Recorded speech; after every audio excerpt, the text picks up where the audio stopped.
Am I right in thinking that you did two albums of Ash and there's one in between? So you did 1977 Free All Angels. I did three albums with Ash. So I also worked on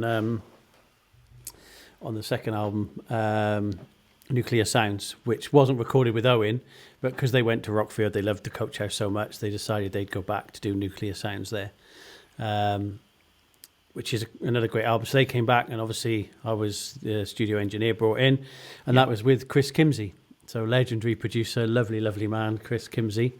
I think there's some great tracks on that album. Obviously, a completely different process to working with someone like Owen, and it wasn't the kind of mental and the boys still had a good time. We all still had a good time, but the process wasn't quite as mental as that 1977 session, which was, as I said before, absolutely crazy. We're doing the sick party and everything that was involved in that—the mushrooms, the acid, the mushroom teas. You know, the kind of oh god, it all went on. A lot more civilized, but still good fun because Chris is a lovely man. And it was a great album. And then bits when they went back with Owen and working with other producers as well, little bits on third album. But I'd also go off and with Ian Lawton, who was their front of house guy and tour manager. We produced some B-sides. We went to a few different studios. So we went to one in Tottenham Court Road. We went to Wessex Studios, which is great to work in Wessex, which is a fantastic studio. And we did a lot of the B-sides there, and that was just me and Ian producing with the band there. So lots of bits for them boys. I'm sure other people are going to ask, but what was the sick party?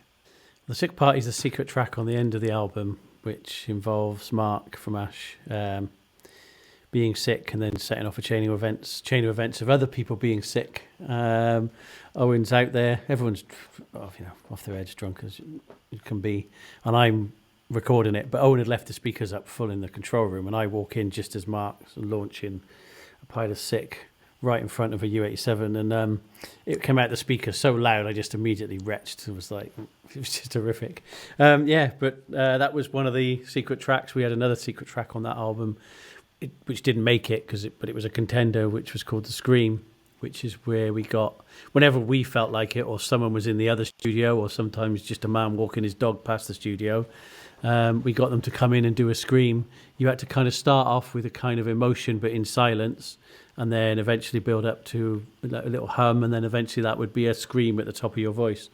And we'd fill all the tracks with these people, like saw all these other bands that were in the other studio coming in, and we'd fill all the tracks, then we'd bounce it down to a stereo and have 22 again, and then we'd keep going.